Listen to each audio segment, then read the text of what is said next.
नमस्कार दोस्तों, हमारे YouTube चैनल पर आप सभी का बहुत बहुत स्वागत। दोस्तों, मैं आज बालाजी महाराज की सरलतम भक्ति का उपाय आप लोगों को बता रहा हूँ। प्लीज़ ध्यान से सुनिएगा।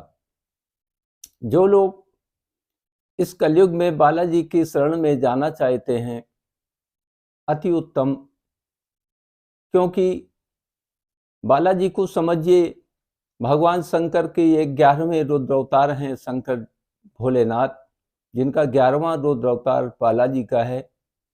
इनको साधारण में मत लीजिएगा, बहुत सरल स्वभाव और अति शीघ्र कलयुग में जल्दी से जल्दी काम करने वाले अगर कोई देवता हैं तो वो बालाजी ही हैं।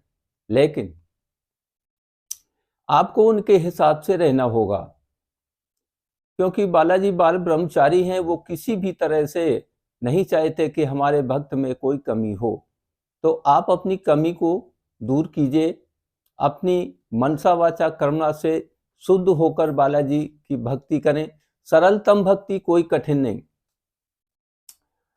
मंगलवार के दिन जब भी कोई भक्त स्टार्ट करना चाहते हैं तो ध्यान रखिए कि सबसे उत्तम दिन बालाजी का मंगलवार है, और मंगलवार के दिन आपको 4 बजे चारपाई छोड़ देना है। इसके बाद अपने काम से निवृत्त होकर, कुछ नहीं है, हनुमान चालीसा को ले लीजिएगा और उस हनुमान चालीसा को आप उतना करिए जितना आप प्रत्येक दिन कर सकते हो। अगर आप एक पाठ एक दिन में कर सकते हैं तो 1 कीजिए, 5 कर सकते हैं तो 5 कीजिए, 3 कर सकते हैं तो 3 कीजिए। हमेशा ये विषम संख्या में ही पाठ होते हैं। 1, 3, 5, 7, 11, इनमें से जो भी आप चुनाव कर सकते हैं वो आप कर सकते हैं।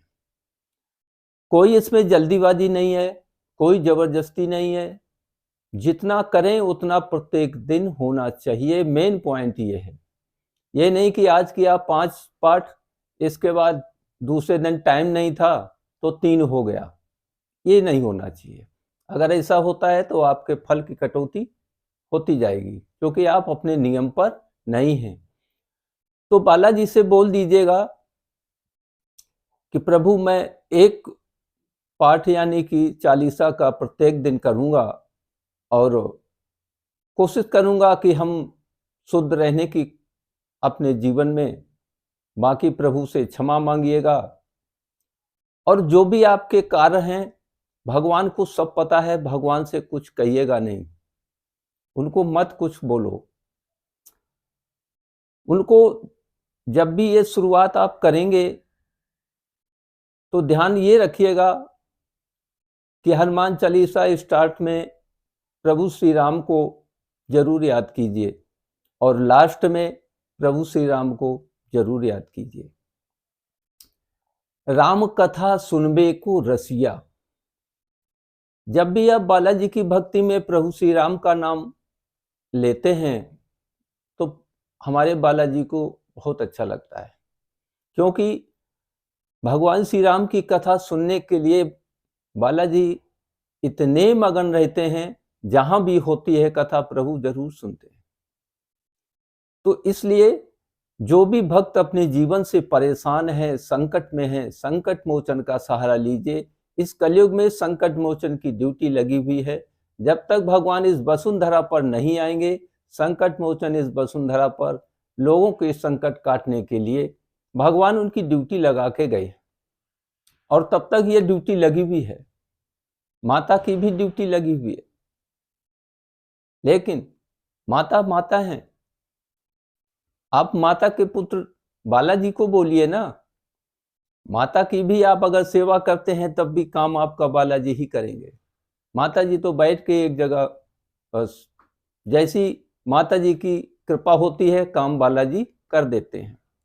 तो इसलिए सबसे उत्तम और सरल उपाय, बालाजी को ध्यान कीजिए, अपने संकट का हरण करने की कोशिश कीजिए, अपनी सही रास्ता पर चलिए, तभी बालाजी की तरफ आइएगा।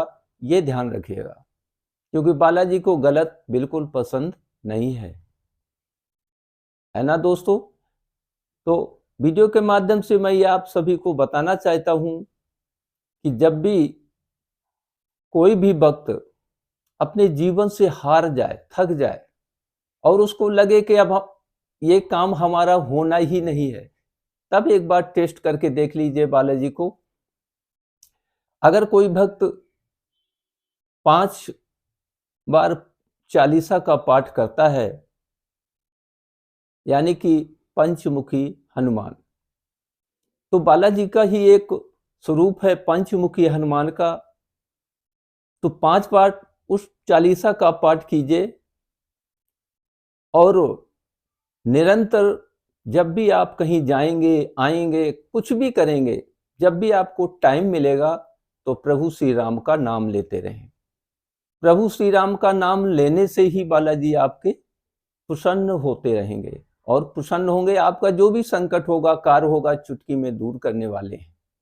आजमा के देखिए, अपने जीवन को सुखमय बनाएं, प्रेम से रहें, मंगल करने वाले हैं, संकट मोचन मेरे प्रभु हैं। ध्यान रखिए कि मनसा वाचा कर्मणा आपको शुद्ध रहना है। ठीक है दोस्तों, वीडियो को लाइक, शेयर और सब्सक्राइब करना ना भूलें। जय श्री राम, जय बालाजी।